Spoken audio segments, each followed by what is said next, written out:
Hello, everyone, and welcome to VR Verdict, episode 82, our weekly podcast where we talk about everything VR. I am PJ, and Wookie is not here because his power is out. So hopefully everything's going well down there in the Carolinas. About an hour before recording time, he messaged me saying, might be an issue. We lost power, and they're not sure when it's coming back on. So hopefully everything is going well for him. But this week we're talking to David Reyes, producer and business development manager for Immersive Experience Studios. They're a VR, AR, MR production studio based in Idaho. Check the show notes for some links. They have some free resources and tips for audio applications. This episode we talk about 3D and spatial audio being a key component of VR experiences as well as other things.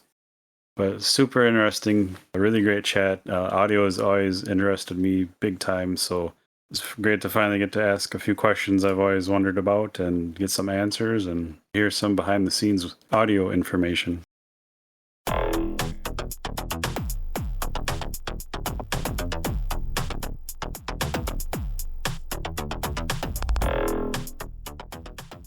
Hey. Hey, PJ. How's it going? Good, man. How are you? Pretty good.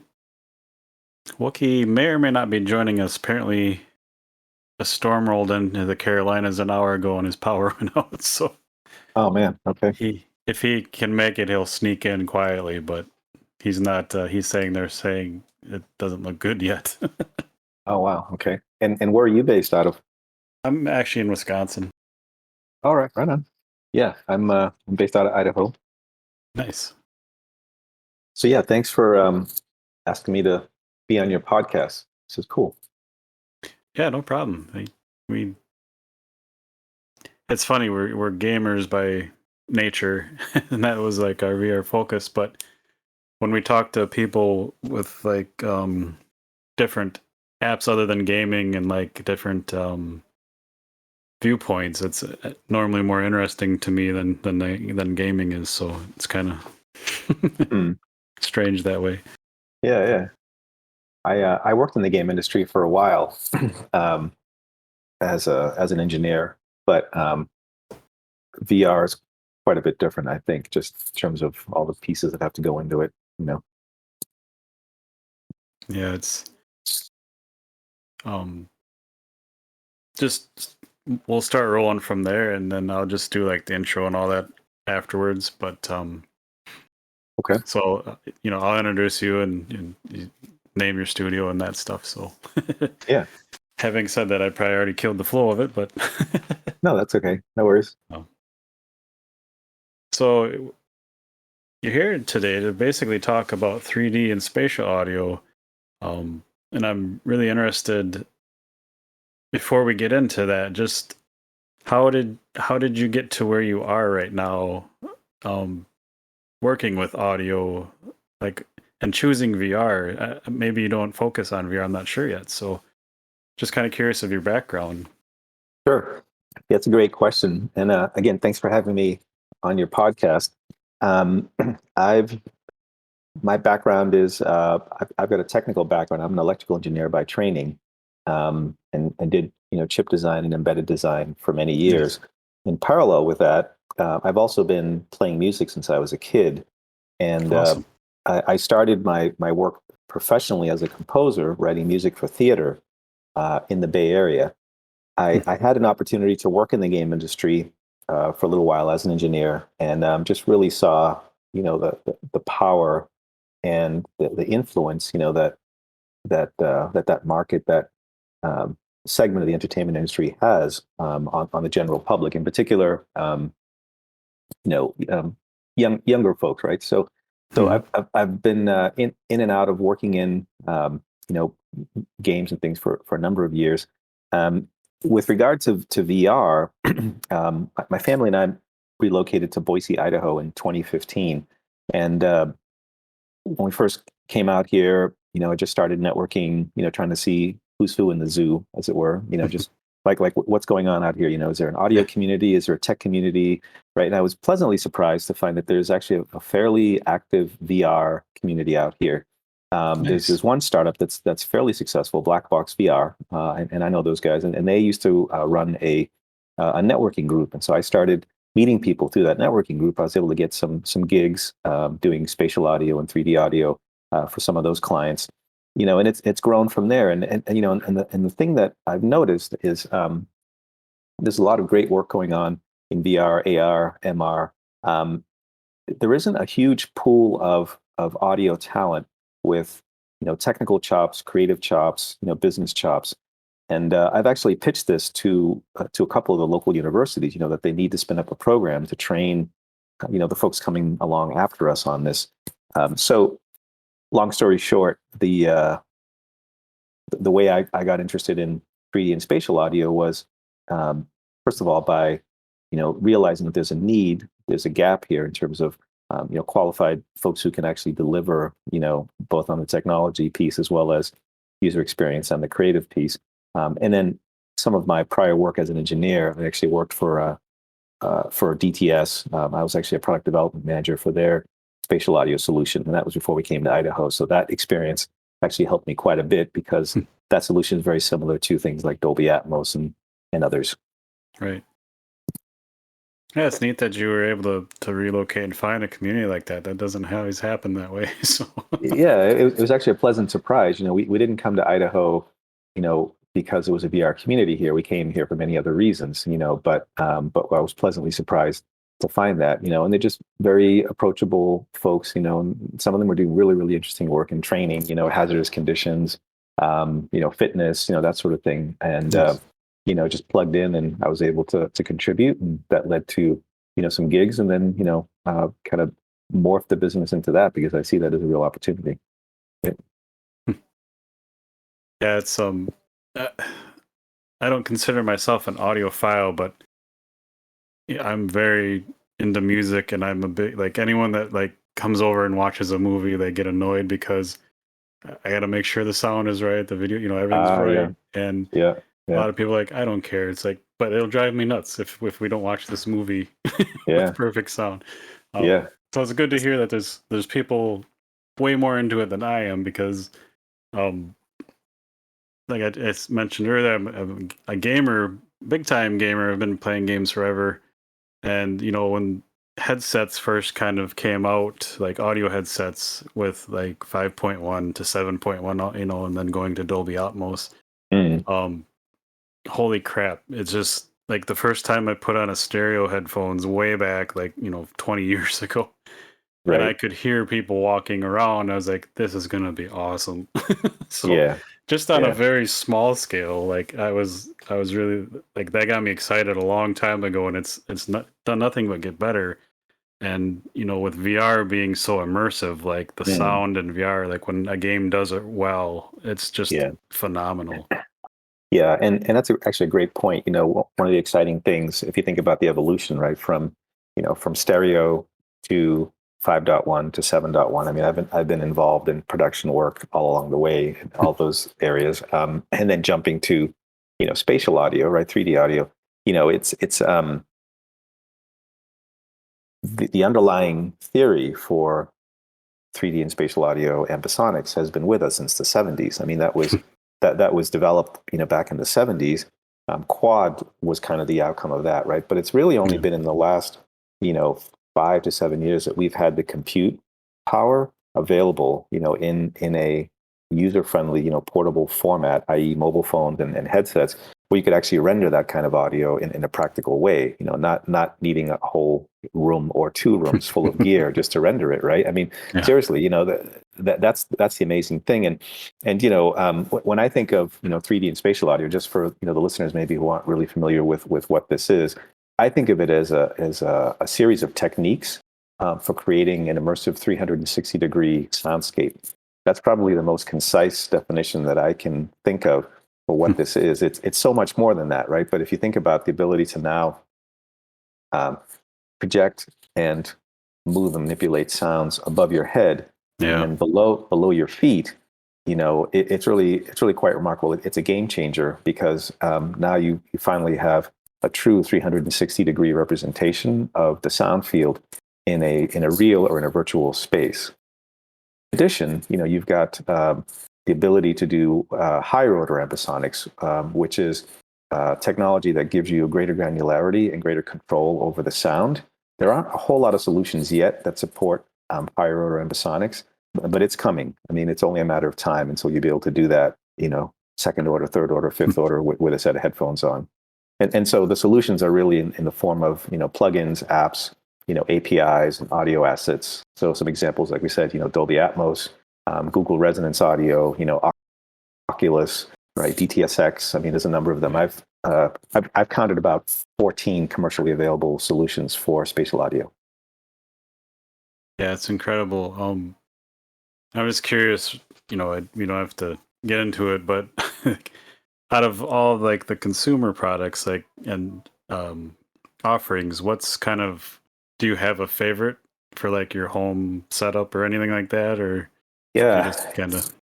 yeah, that's interesting. They all have their pros and cons. Um, Looking at the different solutions, right? Google Resonance Audio is really great for mobile. Atmos is really compelling if you're doing, you know, home theater, to cinema, right? To games. Right. I think DTSX is really great on mobile as well. There's just a number of solutions.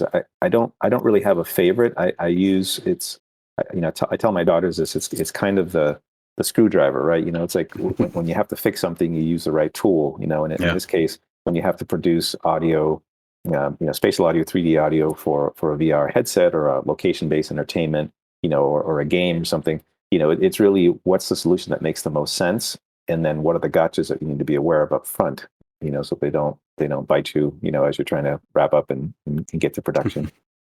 Yeah. Yeah, it's really interesting that, like you said, the evolution, because 5-10 years ago, I don't know the exact timing. It was either like Dolby or like DTS. That was about it. Yep. And then Yep. you had Exactly.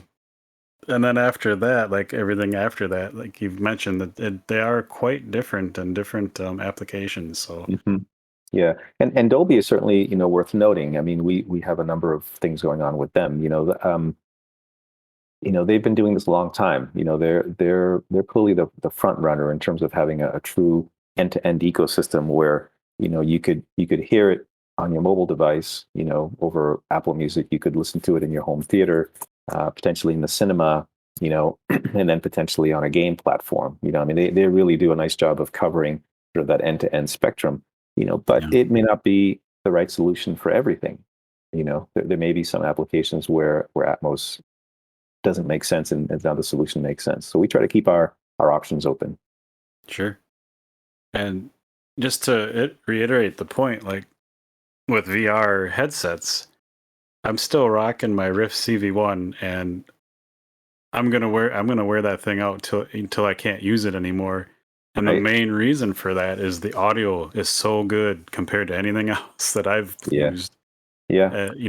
I'll take that over, the screen door effect it doesn't have the highest resolution, but once you're in Right. VR, I don't care. Like the audio, like the audio on a Quest or, Quest 2, it's good and it's good for what it is, but compared to that, it's just, I have to wear headphones when I use a Quest, and then that opens a Yeah. whole nother can of worms. So Yeah. The Quest is a little different. They in that particular case, as I understand it, they opted for hardware supported spatial audio, right, from the yeah, Qualcomm Snapdragon, and I've actually got a bit of experience with that, from my days at DTS.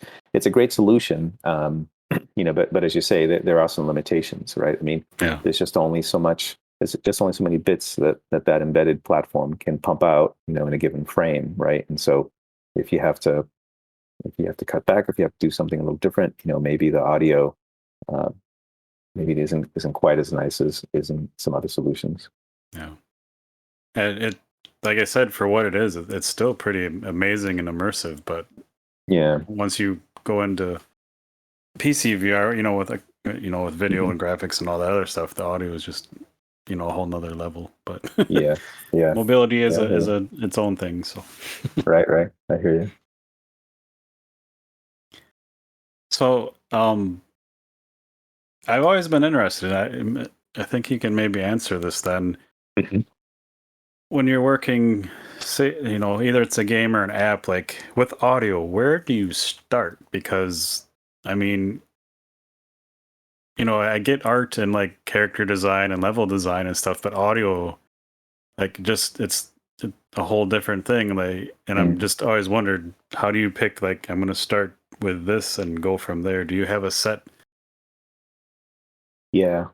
like, Yeah. That's actually, order or? yeah, that's actually a really good point. You know, we at IES, we consider audio to be a user experience element, right? A key ingredient to creating a great user experience. So we don't think of it as, well, I need some sound effects for my game, or I need, music for my game, or I need, voiceover for my, VR training app. We Mhm. consider it to be part of the user experience. And so just like you would, sketch out on paper, prototype, um, UX elements, right? You would, I don't know, in Figma or something, mock up what the what the what the VR experience would look like, right? We do something very similar with audio. We start right from the very beginning, ideally, with our clients, right from the very beginning, thinking about, okay, so what's audio's role, right? What is it going to do for this experience? How is it going to make this experience that much better? Is it taking on a role where it's going to cue the user to do certain things at certain times? Is it going to maybe help the user when they're stuck or they're blocked in some location? Is it going to associate a particular sound or sound effect or voiceover with a character or a situation or a development in the game experience? Is it going to do some sort of a flash forward or a flashback type of, anticipation of some event coming up? Is it going to reveal some hidden emotion or some hidden struggle in a character that you can't reveal visually? You know, I mean, these are just some of the different things that audio can do, right? Yeah. And and you could have audio perform a similar function in a film or in some sort of linear media or even 2D uh, game. But the big game changer with VR and spatial audio now is that um, because you have a headset on, you're essentially constraining the visual element, right? I mean, you're Yeah. basically you're taking that 120 field of view and kind of putting it into this little box, which is great because now you can create this really amazing experience and it's right there in your face, literally, right? But now the audio has to be that much better, right? Because Yeah. your body knows that you've got this headset on, right? Somehow you have to suspend that sensation, that emotion, that situation, and go, yeah, you've got this headset on, but we're going to forget about all of that and now you're in this other thing, you're in this other experience, you're in some other off planet or something, or in a jungle or something. So I think it really forces the audio to be just that much better. And so the ability to do 3D and spatial audio in real time, with head tracking, right, and real time mixing, and with the ability to customize the experience to what's going on, for the user at that time, state driven. I just think that just takes it to another whole level, beyond what you could do with surround, and beyond what you could do even with just straight interactive audio, like we've had for many years with games. Yeah. So for us, it's a user experience element. It's not just music or audio. And as soon as you think that the game is going to get greenlit or is ready to actually begin pre-production, that's the time to start thinking about audio. And I think one other important point is, and I've done this now with a number of clients, some clients will use uh, placeholder audio and sound effects, right? Temp Hmm. tracks, right? And, which is fine, right?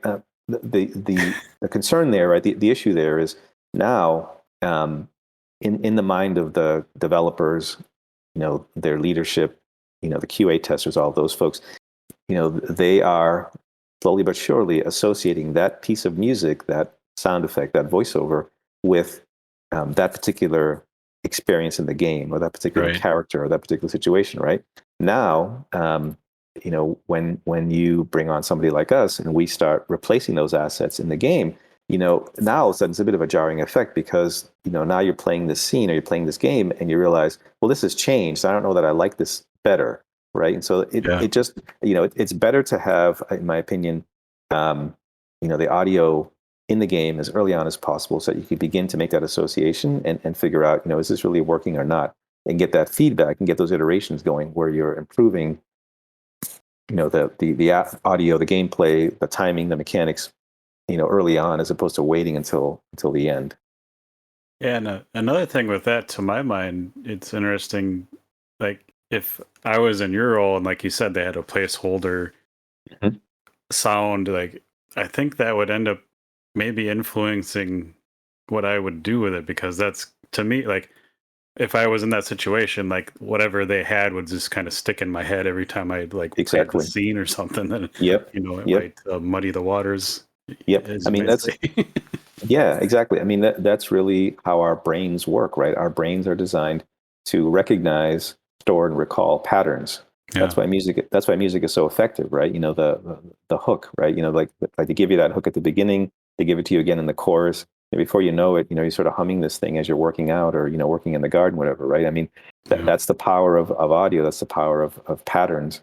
And in a situation where you're in a game where you're maybe doing the same repetitive action, a number of times, or you're playing the same level a number of times, it makes that pattern even more realistic, right? Even more, cemented in your mind, right?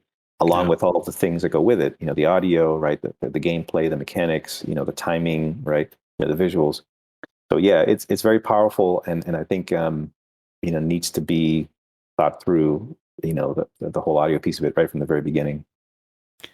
And on the same subject, I've played a lot of alphas and betas and even pre-alphas, and I've seen the placeholder stuff, and then I play a finished product, and I'm just like blown away, like, holy crap! It's so different, and like, because there's some experiences where it's like, hey, that's I'd be like, you could have left that, that's all right, but then when you hear the actually fully done product, it's like, yeah, holy cow, it's just a whole nother thing now.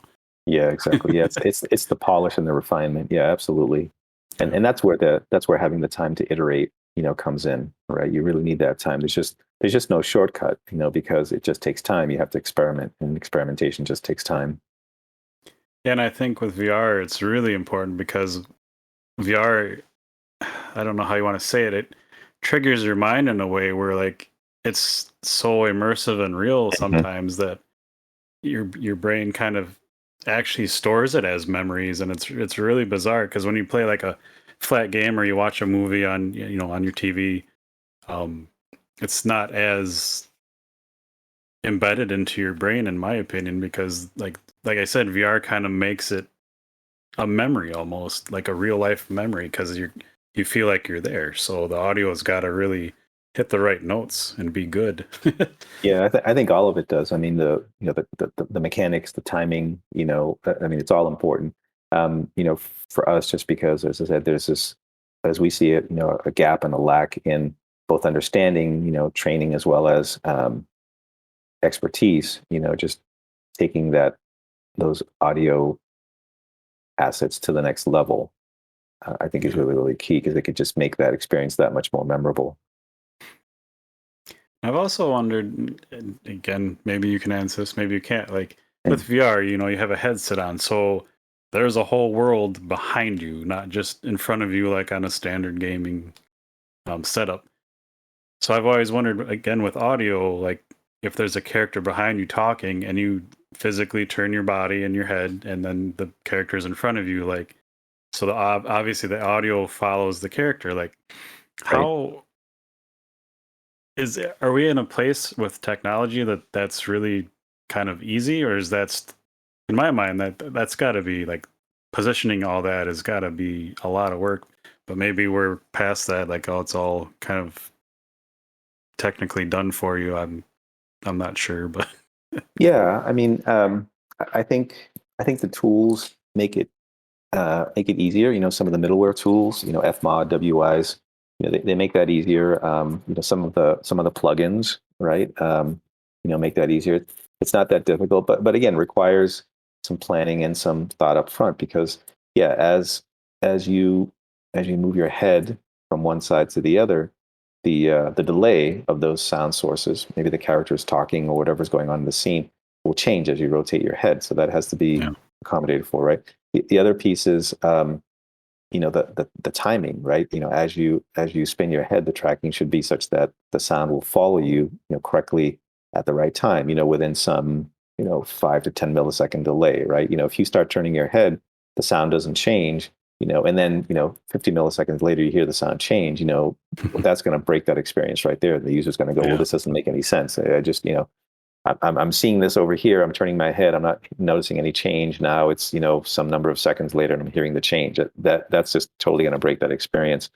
So it's really thinking of the audio, in that kind of state driven way. First of all, and then secondly, thinking about um, for this particular scene, what are all these sound sources doing, and how are we going to maximize their effectiveness as we make this transition, as we make this change, as we make this shift. Um, there's a lot of detail, no doubt. The tools make it easier, but there's still kind of that upfront planning and thought that goes into it in terms of what's audio going to do to contribute to this experience, right? And then tuning it, just tuning and tuning and tuning. Yeah. Yeah. Yeah. It's, I've said many times on the podcast, like anything horror, like movies or normal games or anything, never bothered me at all. Like it's never affected me.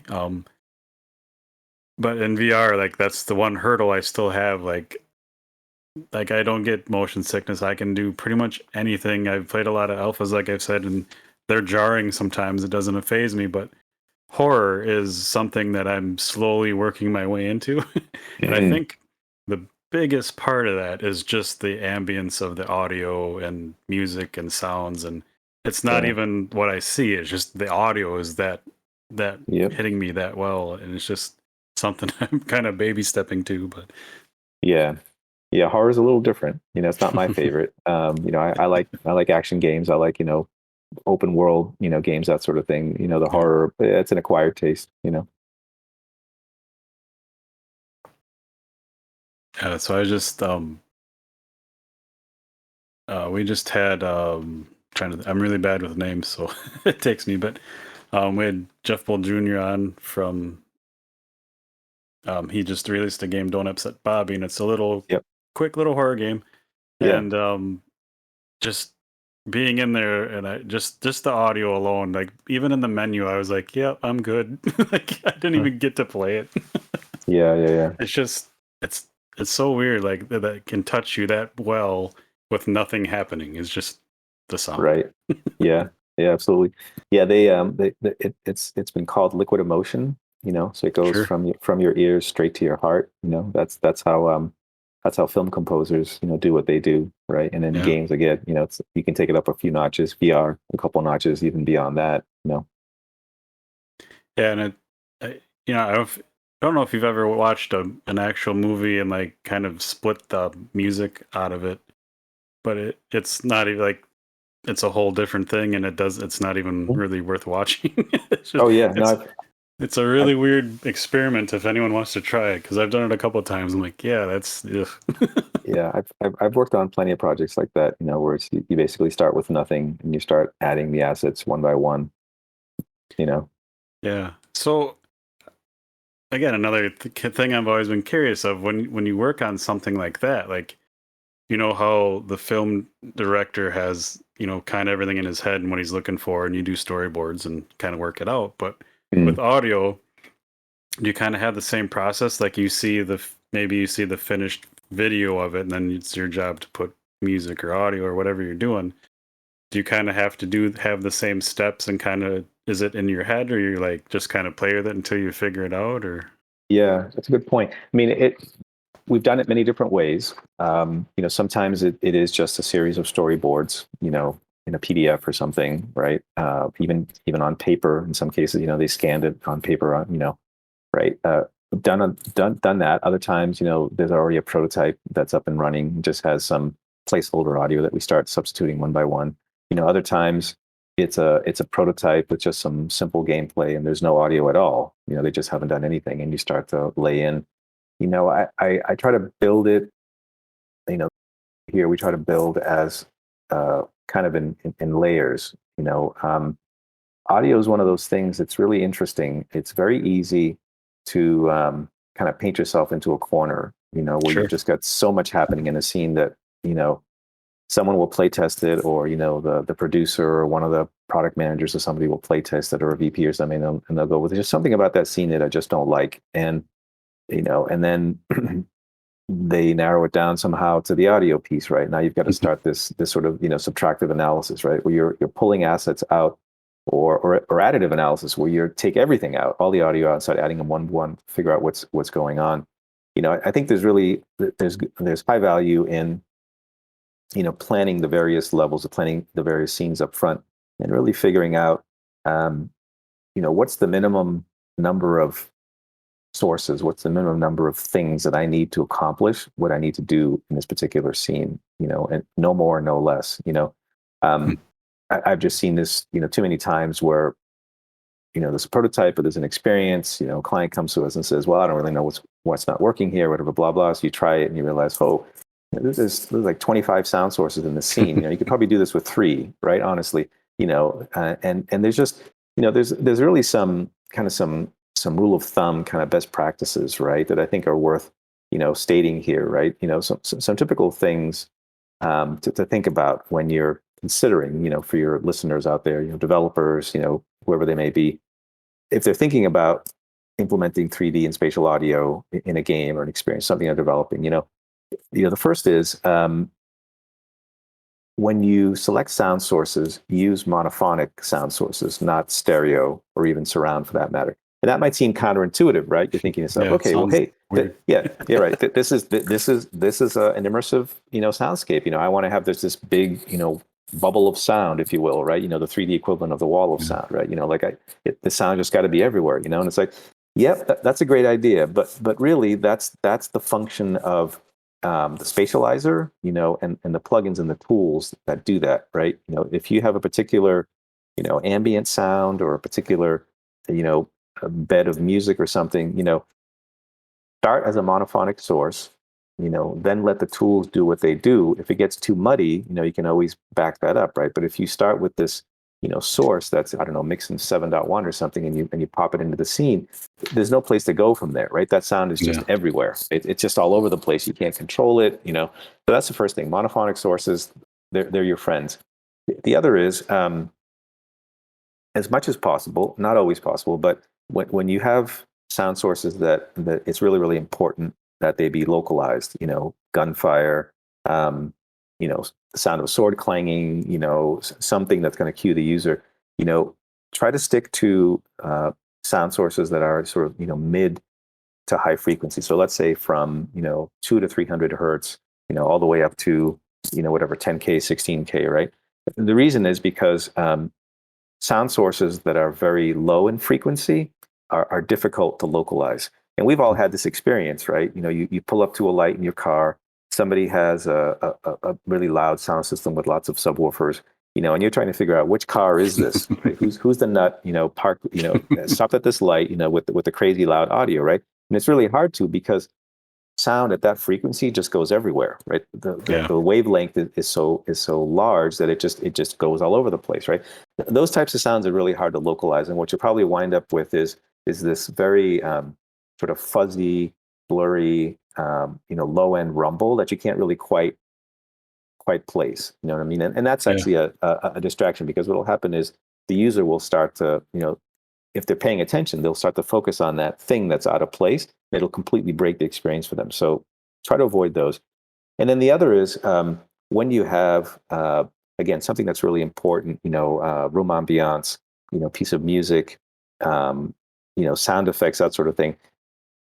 As much as possible, you want to try to, as we said, avoid low frequency assets, but you want to have those assets in such a way that they have at least some sort of spread in the audio spectrum to them, because that that area in the spectrum that they occupy gives them, that presence, that location, and it makes it easier to work with, things like, reverbs and filters and things like that. So those are just kind of some basic rules of thumb. Use monophonic sound sources, avoid low frequency as much as you're able, and make sure that whatever you use that has some amount of spectrum to it, right? So that you can use these other tools to spatialize it. So those are kind of the best practices.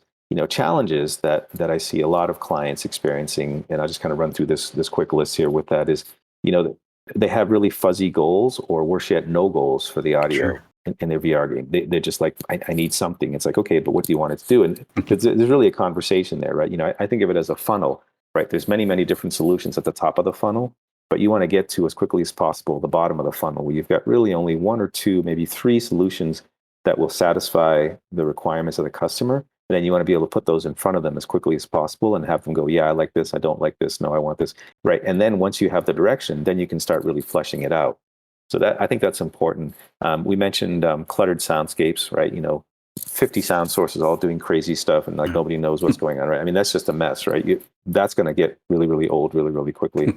The other issue I see a lot is latency between the audio and the video, and I see this particularly the visual piece rather. I see this particularly when using haptic controllers, wireless controllers. And I think there's still, some opportunity there for improvement. Just the controllers that I've tried, the different projects we've worked on or trade shows I've been to, if that latency between the action and the sound is more than, 5 milliseconds or so, 2 milliseconds roughly in that range, it's going to make it really, really hard to connect those two things, the action and the sound. And that's a problem, because then that just kind of breaks the whole experience. The other challenge I see is, music or voiceover or sound effects that are just overpowering. They just completely, you've got this scene, it's kind of a tranquil scene, you're in the desert somewhere or whatever, it's kind of a little bit calm and smooth, and you've got just all this stuff going on that's really, really overpowering the scene. I think that really, really hurts rather than helps. And then the other last thing is hard cuts. Audio will change as a result of the change of state in the game, or as a result of some user action. And instead of being a smooth transition from one to the other, you've got this hard cut where the audio suddenly stops and then something else starts. Yeah. And that again will break that experience. Yeah, that's I run into that once in a while, and it is a little jarring. It's like, Yep. Yep, exactly. And it's easy to fix, right? Crossfade is something that, many tools do really, really well, and it's simple to fix, but it has to be thought through, right? Again, it's like, so then somewhere along the way, there's got to be a piece of code that says, hey, when this piece of music is about to stop because of this thing, just crossfade it to this other piece of music. Yeah. So when your company is working on a project, and I don't know, like, if you kind of get hired on to do like one part or the other or all of it, say if you're hired to maybe do music and you notice some of these other things you mentioned, and do you kind of bring it up and say, hey, we can tweak this for you and kind of go from there? Or do you just kind of do what you were kind of hired to do type of thing? Yeah, I mean, that's a great question. We do a lot of different things here, right? I mean, we work on, full on, VR, AR apps.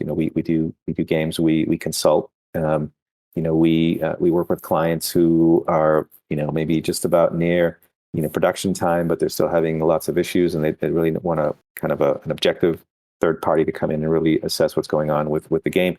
If it's going to benefit the client, then we absolutely bring it up, in a diplomatic way, right? Sure. Not to be critical or to be, a jerk. But yeah, if something's not working with the mechanics, or something's not working, with the visual piece, or just, timing, we talked about that. That's really, really crucial, how things come together, latency, right? With the controllers and things. Yeah, we'll absolutely bring that up and say, hey, I think there might be an opportunity here. Here's what you ought to consider, that sort of thing. Because in the end, it'll give them a better product. It gives us, more credibility, And we also teach and we train. We're not afraid to go, hey, we want to teach you guys how to fish for yourselves. You don't need to keep calling us back or hiring us to keep doing this. We'll show you how to do this for yourself. And then, in the next prototype or the next experience, you can make it that much better. If you still need us, that's great. We're still here to help out, but you should be able to do it for yourself. Yeah. And it's nice to, I'm sure, for them to like, here's what we think, and then on your next project, you kind of then have that in mind when you're designing from ground up, so you don't have, Right. you can maybe avoid such issues. And Yeah, exactly. nice. Yep. So when you have clients or you're working on stuff, is it always kind of the same couple things you notice on average, or is it kind of just a mixed bag that you run into? Yeah, that's interesting. Yeah, there's certain, as you mentioned, certain best practices that we like to follow, right? As Mhm. far as, iterating early, prototyping a lot, you know, getting the feedback early, and that. It really just kind of depends. Every project is a little different. Every situation is a little different. Sometimes there's just a high level of, or large amount, if you will, of custom, code that has to be written. We need to bring in other folks to help with that. Sometimes, the testing is really very, very, labor intensive, right? I mean, it just depends on the project, I think. We just try to be prepared up front, for whatever the client needs, and be sure that, we can under promise and over deliver. That's kind of Nice. our Yep. basic strategy. We just want to be sure that, we never let the client down, right? That's our motto. It's like, we never let the client down, regardless of what it takes. Nice. And I'm sure this has happened where they hire you on to do something, and then by the time you're done with it, they're kind of blown away, like this is a whole new thing that we weren't even expecting type of scenario. Yeah, that's Yeah. precisely it. I mean, that's what we want to do, for our clients, just so that, they have a great product and they really feel like they got their money's worth for whatever it is that we did for them. Nice. That's really interesting. Um, so the services you guys provide, I'm kind of wondering, like, um, so when someone's creating an app or game, Mhm. are there like stock options for people to use and like pre-made, like for like assets, video assets, like characters and Yep. models, like there's pre-made stuff you can buy. Is there like Yeah. an audio version of that people Hmm. can use? And is that Yeah. Yeah, that's a great question. There are options. I mean, there are a number of, music and sound effect libraries available online. There's also some libraries on the Unity Asset Store. Um, some of those are, traditional two-channel. Some are spatialized. I found a couple that feature, pre-rendered, 3D or spatial audio tracks. Generally, what I found with those libraries is that they're pretty limited in scope. You know, Scope and genre. So for example, many of the libraries that I've seen as far as music are really focused on electronic music, which is great. But there are a lot of games and experiences and situations where electronic music is not appropriate. So that yeah. library, isn't going to cut it for you. I've seen a number of libraries, several actually, that feature ambient sound effects. And those come, spatialized, which is great. But if you're working on a project where, it's all ambient stuff, urban stuff happening indoors, that may not help you very much, right? If you've got, a library full of, outdoor sounds and birds chirping and stuff like that, right? So it's definitely not a one size fits all. Yeah. I think there's an opportunity here, and this is actually one of the items on our roadmap. So I can't really talk about it a whole lot just yet, but it's Sure. shall we say, a service to address this very issue, right? There's a Nice. number of these spatial audio formats. I think that there's a need here. I've yet to find a library that really, provides that kind of level of service. So you can really go out there and do some sophisticated searching, find some assets, and then, download those and pay for those and use them royalty free. Hmm. So the answer is yes, there are libraries out there. They're limited in scope and in the genres that they address. And it would be difficult to do an entire game, top to bottom, end to end, just using the existing libraries that are out there. without a lot of work, to spatialize them and, really carefully select, all of those items and kind of assemble them all into a soundscape. It's I'm not a developer or anything by any means. If Woogie was here, he's kind of gone to school for some of it and works with it a little bit, but I've been in the Unity store like twice. I kind of was trying to learn something to help Woogie. I'm like, this is not for me. I'll play test or something else. Like, Yeah. but Yeah. Yeah. Unity's great. It does bring its own level of complexity, but, the level of interactivity and what you can do with what you create in Unity is quite remarkable. It's an amazing tool. Yeah. So on the same kind of topic, Mhm. is there, because there's Unity or there's Unreal Engine. Right. When I hear those, and it's because I'm a gamer, I think firstly I think of graphics, but I know there's a lot to do with audio in them too. Yep. Do you have, and I talk to a lot of devs obviously on the podcast, so I Mhm. always hear like these devs love Unity, they hate Unreal, vice versa. Do you have a preference, or is one or other easier to work with audio wise? Yeah. In terms of, programming, mechanics, scripting, they both have their pros and cons. Similar to what I said earlier about the spatial audio solutions. Right. I don't think it's a one size fits all. I think Unreal has some advantages over Unity, and I think vice versa, Unity has some big advantages over Unreal.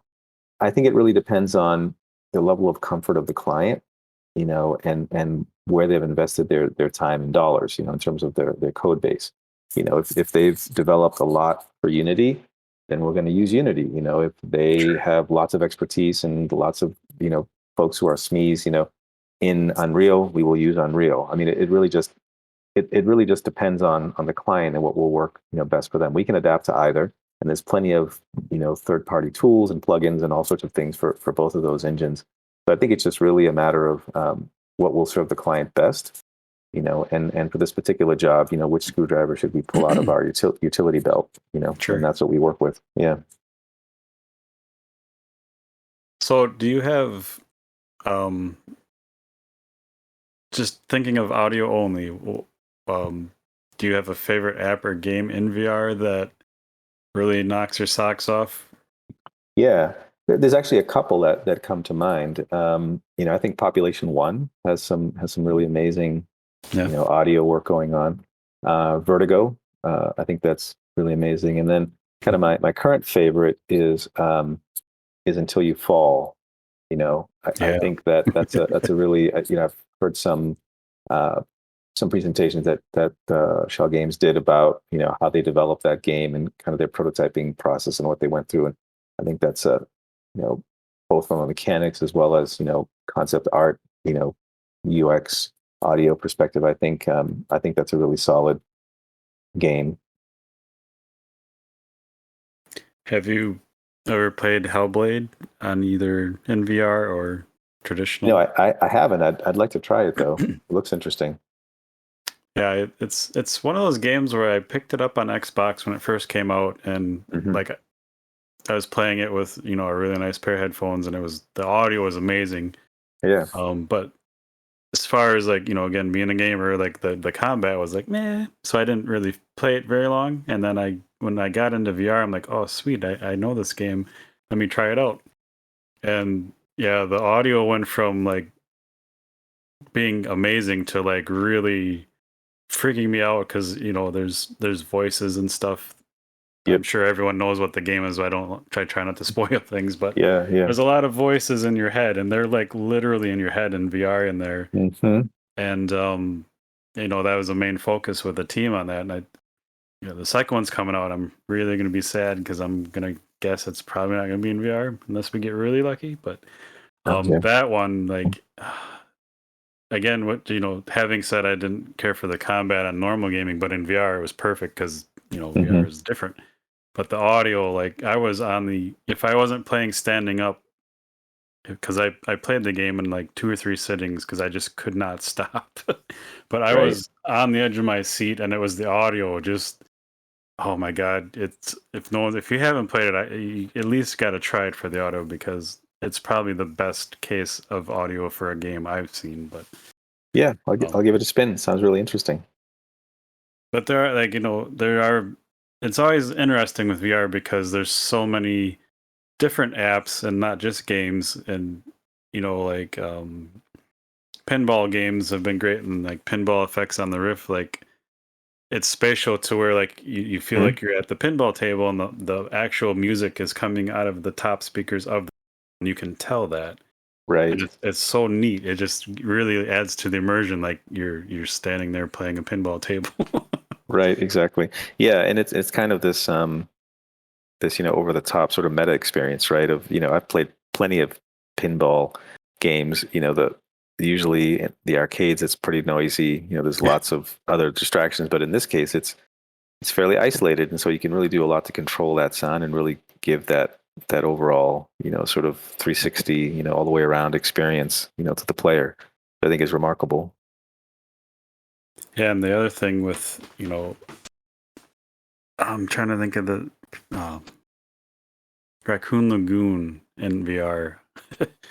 There's a couple like caves you go into, and just the lighting is amazing, but the audio, like it really amplifies your senses, and you really with the echo and reverb and stuff. Like it's just one of those experiences. It was one of the first times that it really stuck with me. That the audio was just like I just stand there in the cave and just sit there and look around and just listen. you know, Yeah, awesome. Yeah. yeah, it's I don't know. I'm curious with taking audio in mind with just whether it's VR game or flag gaming. I've always kind of like turned down the music a little bit, turned down sound effects, and like would crank the ambience, or if you had to pick one of those things, what would you pick over the rest of them? Like if you had to turn everything down to 5 and had to have one at like 100, do you have a Hmm. preference? Because mine Yeah, would be it's ambience any day of the week. right. Yeah, probably because in this case, the sound effects and the music were a distraction as opposed to, helping the experience. Mm-hmm. Yeah. Yeah, that's an interesting point. Yeah, I think I think it would depend on the game and the situation. I mean, I like to have a fairly well mixed, audio when I'm playing. So I'd probably opt for turning the levels down on everything as opposed to, turning something up and turning other things down. I would just I just think in general overall, with in the world of audio production, audio reinforcement, um, the tools are great, but really, the audio really only needs to fill the space and no more. It doesn't need Yeah. to be so in your face, that it's just, your ears hurt and, you're ringing and all that. I mean, really it's, headphones, Dolby Atmos setup, all of that. I think you just really need to fill the space just to that level. And that's really all you need. Yeah. And I was trying to think of some examples, and I haven't come up with any.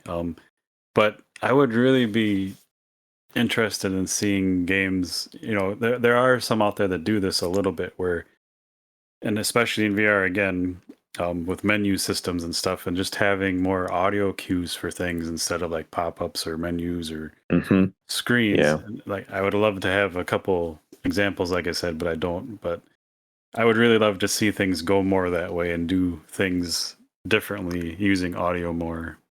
Yeah, I agree. And that's one of the big, um, benefits, one of the big game changers about VR is that now that's even more available, to developers, right? To use audio as a cue as opposed to, menus and little arrows and Yeah. stuff like that. Because those things, they get the job done, but I think they can also, you know, temporarily at least, break up the experience, where suddenly you realize, oh, I'm in this menu driven environment, not in this environment that I thought I was in this Yeah. in this VR, experience.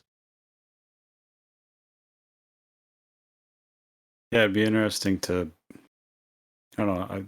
I try to like when thoughts pop into my head like that, I write them down and then I lose my notes and stuff. But it'd That's be all right. interesting to talk to different developers and just kind of just spitball that kind of stuff because in my mind, like I can't think of the name of the game, but there's one game in particular that I've played, um, where it's all kind of like character voice driven. Like, in some games you can click a button and it'll kind of highlight your route type of thing, and Hmm. the game did a really good job of just having like a character down the road and just say, "Hey, over here," that kind of thing, and just kind of lead you around that way with different audio cues Right, exactly.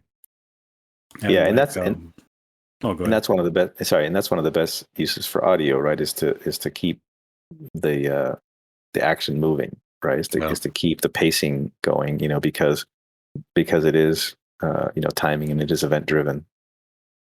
yeah. Maybe I need just to like. I mean, it'd be really easy to overuse and kind of do in a maybe annoying way, but like for stamina, obviously there's like character breathes heavy and stuff like Hmm. that. But um, that's what are some of the trap falls you've kind of seen with audio? Because I can tell you, um, one of my biggest annoyances in VR games currently is like you come up to a menu and or some like an NPC and they have like the same audio cues and they constantly are on repeat while you're kind of made to sit there doing whatever menu task you're doing, and it's just like if I hear that phrase one more time, I'm gonna Yeah, shut it off. yeah. I agree. Yeah, I mean, I think that's where planning it, as we said, early on really comes in, right? So, the more audio assets, the more money, the more time, right? Yeah, If you've got, in this case, as you said, a menu and you're kind of cycling through these different options, you want to have a unique sound for each of those, that costs time, that costs money. You need to think about that up front and have that, ready to go. Have somebody working on that stuff as opposed to just, you've got two or three sound effects that you downloaded and now you're just kind of cycling through them. There's also yeah, ways to modulate in real time so that each one sounds a little bit different than the other. That may be helpful as well. But again, that's got to be thought through because there's coding involved, right? There's timing involved, you know performance potentially depending upon how much is going on in the scene. So yeah, I mean, I think it's a great point. Repetitious sounds are a problem. I think that comes back to that challenge that I'd mentioned, which is kind of a fuzzy or no goal for the audio. sure, Right? One goal would be we want to have audio that doesn't sound repetitious. It's got to sound fresh and new every time you hear it. There's techniques to do that. If it's thought about up front, you can make it a whole lot easier to implement. If you think about it, at the very, very end, it can be very expensive and yeah, really, really painful to implement. yeah. Time flies. The second half of the episode always goes so quick. So I'm Yeah, yeah, I hear gonna you. shift gears here and just kind of go hit a couple topics. So what projects are you currently working on with your studio Yeah, that you can talk about or want to talk about? sure. Yeah, yeah. I mean, we've got a number of things going on. Some have not been announced, so there's a few that I need to be careful here. But yeah, Sure. we've got pre-production and prototyping going on a couple of games. We're really looking to define a new genre of immersive games through that work. And there's more to come on that. There'll be more information on our website, which by the way is www.immersiveexperiencestudios.com. So that's the name of the website as well as the company. And then in addition, we're continuing our work in 3D and spatial audio. There's some online training work that we're developing, to help the community. There'll be more about that on the site as well. And in addition, I have a resource, that we've worked on as a team and put out there. It's a free downloadable resource, and it's really designed for developers, for decision makers, even audio folks, right, who kind of want to understand all these things that we just talked about, right? What are the options available to me? what can it do for me? That is audio, right? 3D spatial audio. What are some best practices? What are the challenges? It really runs through that in a very concise way. I feel based on the reviews we've had as a team, talking about this thing as we're developing it, just the list of all of the options that are available. I think that alone is worth the price of a couple of clicks and downloading it, and it's free. And we're going to be doing more of those types of things, as we approach the launch date for these online training resources, because we really feel that the tools, the options that are there are at a point where you can do a lot as far as both the visual piece as well as the audio. Starting off right is really, really important, and we think that for our clients, we want to give them the know-how, the tools, the experience to really get started. Start off on the right foot, as I said, as opposed to coming to us 6 months into this, or a year into this, or 2 years into this, and then it's like, oh, now we've got all this stuff, and we don't really know what's broken here, and we've got to start unraveling all of this. So that's really it. I mean, I think it benefits everyone to understand more about 3D spatial audio, games, mechanics, what you can do, that sort of thing. So I encourage you to go out there. It's on our homepage. Again, www.immersiveexperiencestudios.com, and it's all one word. And then we also have the YouTube channel where we're going to be posting, prototypes and things as we get those rolled out. Awesome. Feel free to reach out, and anybody out there who's interested in contacting us and learning more about what we do and how we can help them, absolutely willing to have that conversation. Nice. Yeah, and any links you want to shoot me, I'll put in the show notes here, and then even down the road, whether email or Twitter or whatever, like when you guys release something, just let me know and we'll share it and get it out there. Just curious that so there's VR is quite new. There's a lot of, it's kind of like the wild west right now. Some things are kind of becoming more standard.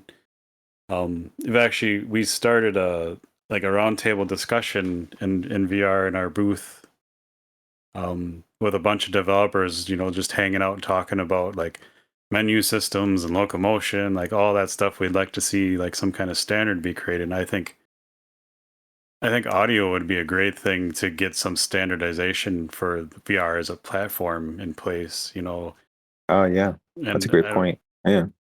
So if you guys ever want to join up and do like an audio version of that with all the other people, like just let me know, because we'd set that up.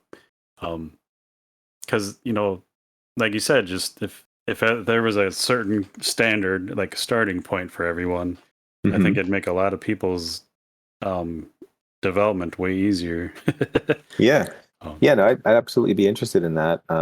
Helping out with that. We've got a couple of things that we're trying to wrap up, by year's end, before the holidays. But nice. If there's an opportunity maybe before then to get it done, or maybe after the first of the year, and I'd absolutely welcome the opportunity to come back and give folks the update on kind of what we've been up to and what we've been able to accomplish since the last podcast. Absolutely.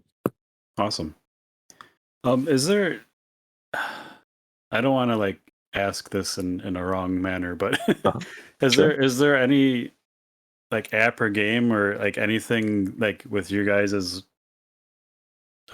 signature on, or something that you like as an example that people can check out? Or do you guys kind of do more background stuff that isn't even really shared, kind of, if that makes any sense? Yeah, that's interesting. We've done a number of projects. Generally the branding or the labeling on those is the studio that we work for, that we do the hired for work for. There is one app that we are working on. We did this for a local client. It's going to be a location-based project, so it's designed for a museum. It's actually a pretty interesting space. Right. It's here in Boise. It's the World Museum, and it's due to open in the fall. So I think there'll be a big announcement about that. But basically, it's a room in the bottom floor of this fine arts building that has wall-to-ceiling flat panel displays, 360 all the way around the room. Wow. And so, we've been consulting on that project for a number of years now, really trying to make that, stellar, because it's an amazing space, and there's no other space that I know of in this area, in the Mountain West or even in the Pacific Northwest, that's like that. There's a few spaces in California that I'm aware of that come close to that, but so it's really dialing in the visual as well as the audio component. And so one of the VR experiences that we developed will be, showcased in that space. And so there'll be an announcement around that. The other pieces that we have, we're working with investors, with with partners at this point to get those, sort of in a roadmap and ready to go out the door. The online training material, there's a number of things in the works there. They haven't really been announced. We've done some surveys, just to our audience, to our mailing list, to our customers, just to kind of get their feel for, again, very much like what we talked about today, like where do you feel the gaps are as far as 3D and spatial audio, your understanding of it, the developers that you're working with, your leadership decision makers, and really try to address those things in one comprehensive online resource, so that if there's ever a question or a concern, you can just jump to the relevant section, go through the material, got it, moving on to the next thing. Try to make it that quick, that accessible. So those two products, those online products, I expect one of those to be available about the beginning of next year. That's the project I was talking to you about. And then we expect a follow-up product probably about 6 months after that. Sure. And again, there'll be more information on the site. I put the URL, in the in the window here. So yeah, there's lots of great information out there, and we're continually updating that, providing more details. And then, as I said, on our YouTube channel, we'll be posting, some of the gameplay footage from the prototype, so you can feel free to subscribe to that as well. Nice. I'll get the link for that too, and I'll put that in the show notes. Yeah. Share it out. Yeah, absolutely. And yeah, folks are welcome to get out there and download that resource. It's free, and it may save you some pain. Just for a few clicks, it could save you some time. It could save you several thousands of dollars. You just never know. Yeah. Yeah, it's always interested me how you don't. I mean, you see it with traditional gaming, like there's indie devs, and obviously there's like big AAA devs, but in VR, like it just seems like there's a whole nother gamut of devs, like the in-betweens. Mm-hmm. Like you have one-person teams that are doing everything, audio, the programming, the art, yep. All of it. And then you have like teams and stuff. So yeah, it'd be really interesting to see, is your stuff kind of, do you think it'd be helpful to everyone in that spectrum, or is it kind of like for bigger teams or like middle-sized teams and up type, anything like that? Or yeah, that's interesting. We didn't really set out with this series of online training material to target any one particular team size or type of team, but we were really thinking about the community as a whole. So nice. Yeah, you've got the audio production folks, right? Obviously, we want to educate them, right, so they can do better work for their clients. But then, what about the VR producers? Maybe, as you said, maybe it's a smaller team. Maybe it's 3 guys, right? You've got a producer, a dev, and an art guy, right? And the producer needs to figure out, okay, what do we need to do here? How much are we going to spend? What is this going to cost me before we run out of money, right?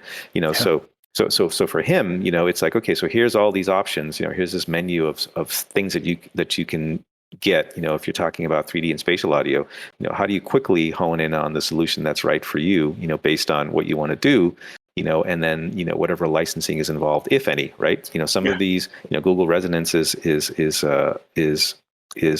up on Git, and you can download it today and start coding away, right? So that's available. There are some others, where you've got to license it. At most, you can download those tools. I think if you're distributing and it's a certain amount over a certain threshold, there's some licensing involved there, but they generally try to make it pretty easy. There are others. So it's really kind of outlining all of those things and saying, well, here are these 15 choices. Here's this menu. Here's how you figure out, which one is best for you, right? Whether it's mobile or, headset or, platform, what are you doing, right? And then, and that's really digging into, the best practices, right? And the kind of the theory underlying all this, right? It's one thing, I think, to give somebody, kind of a list of do's and don'ts, right? Or kind of, rules of thumb, right? But I think it's really important to then connect those rules of thumb to the underlying theory. know, Right. and then doing that in such a way where, you know, I mean, I was fortunate enough, you know, as part of my education, you know, I took, you know, calculus, I took, you know, courses in integrating with, you know, imaginary numbers, right? That sort of thing. I mean, math, it's pretty math heavy. Most folks don't want to wade through all that math. They just want to understand, you know, it's like, Yeah. here's the theory. This is why this works the way it does, right? You know, whatever it is, you know, and then here are the rules of thumb that connect to this piece of theory. And this is what you need to know, right? So that whenever, you know, it's okay to break the rules, you know, you just need to understand the rules. And then when Yeah. you break them, you know, and then things don't work the way you thought they would, you know, they need to go back to the original rule and go, oh, I see, I did this thing. It's not working the way I thought. Maybe I should go back and, you know, adhere to this rule and maybe things will be better. It's that kind of thing, right? It's making it accessible, making it comprehensive, but not, you know, where you're wading through, you know, 15 pages of math just to get to the Yeah. bottom line where they say do this, you know.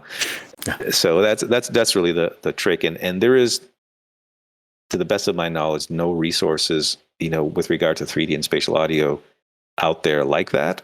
I would The believe guy that. who's yeah, and the guy who's kind of my partner in all of this. I actually have two partners working on this with me, separate from my team. Um, you know, one of them is a heavyweight audio producer, you know, who goes way back. You know, Abbey Road. I mean, all of that. So, Wow. you know, he's pretty jazzed about it. This is something we've been talking about now for a little while. He's pretty jazzed about it, and yeah, we're in production. We're trying to get the thing done and get it out the door. It'll be on Teachable, and I can share more about that on the site, and you know, share that with your audience as well. Nice. Before we wrap up, is there anything else we didn't get to that you wanted to share, or is there anything like you'd really like to emphasize for listening audience? Yeah, I mean, I think if I had to sum it all up, it's that you know, I'm sure like the folks on, you know, who listen to this podcast, you know, I'm a huge fan of VR. I just think it's an amazing opportunity. You know, in the era that we're in, you know, the ability to really influence how this will roll out, how it will develop and influence, Yeah. you know, our culture and the generation that comes along behind us. You know, I think that that audio, as we say, is a user experience or a user interface element. It's not just sound. It's not just, you know, sound effects. It's not just music or voiceover. So I just really want to, you know, emphasize, you know, and say, yeah, think about it that way. Think about it early. You know, really think about what you're going to do with it, what role it needs to have in your particular application. You know, VR game, training, you know, healthcare, whatever the application is. You know, it all needs audio. Um, think it through early on, and you know, and then, you know, try to find some folks who are really going to add value, right? As opposed to just, Yeah. you know, downloading a bunch of stuff and hoping it works, right? Or hiring, you know, some folks who maybe, you know, really don't have, you know, the expertise that's needed to really pull this off. It's complicated, you know, it's time consuming, you know, it's not just, you know, we do a couple of iterations and you're done. You know, I've worked on projects where we've done, you know, 50 iterations on a single audio asset over time. You know, it takes a lot of time to really hone it and get it done. So I think that, you know, as the tools get better, as the experiences get better, as the development practices, as you said, standards, whatever, you know, get better, you know, we'd like to see the quality of the audio get better and just the overall experience get better as a result. You know, and that's kind of our mission, right? Is Yeah. you know, sort of for this generation and the next, is, you know, making sure that the quality of the work is top notch, and then it continues to get better. Nice. I think that's an awesome goal, and just trying to, you know, help the community and not just, you know, trying to create one thing is amazing. I think a lot of people, I hope a lot of people check out your links and, you know, and your information and really benefit from it and let you know, because Yeah, feedback's always great. yeah, absolutely, and we look forward to the feedback, and you know, the response from this podcast. Yeah. I appreciate your time, man. Like, this is super interesting. I could keep going. We sometimes trap guests and we'll kind of end it and then keep talking and stuff. So I'm trying not to do that. But yeah, audio is really interesting to me, and I could keep going, but I won't. So No, that's okay. And I'm happy to come back at some point and do this again. Give you guys the update, and then yeah, if you want to invite me to that forum, PJ, absolutely be interested in contributing to that. As much as we're able. But yeah, sure. absolutely happy to help. All right.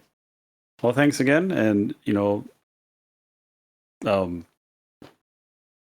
well, I'll cut back there. So ending, it's always weird because we do like the outro and stuff after we let you guys go. So it's always kind of like, really hitting the brakes on it.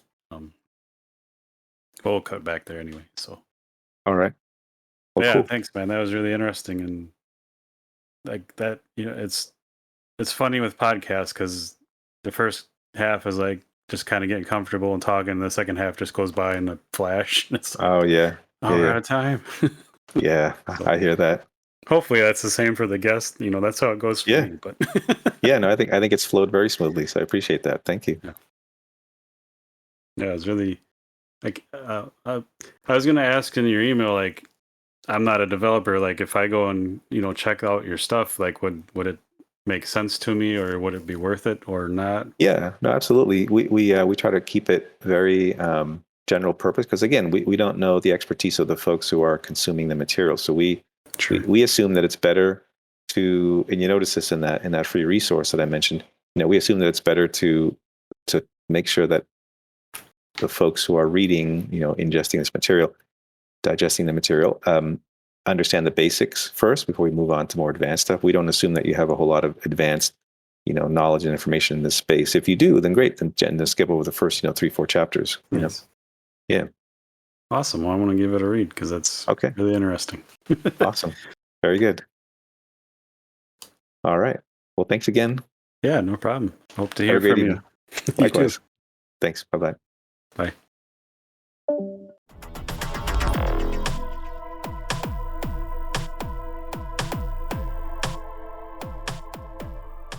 So that was David Reyes, producer and business development manager at Immersive Experience Studios. Links in the show notes to their free resources and their website and YouTube channel. Definitely check it out. Free knowledge is always awesome. Sounds like they have a really good setup and good tips, and they're just looking to help everyone get audio to a better place. And it's amazing to me. But thanks everyone for hanging out and listening. Click the links in the show notes. Get David some feedback. As far as this episode, I am PJ, and this was my VR verdict.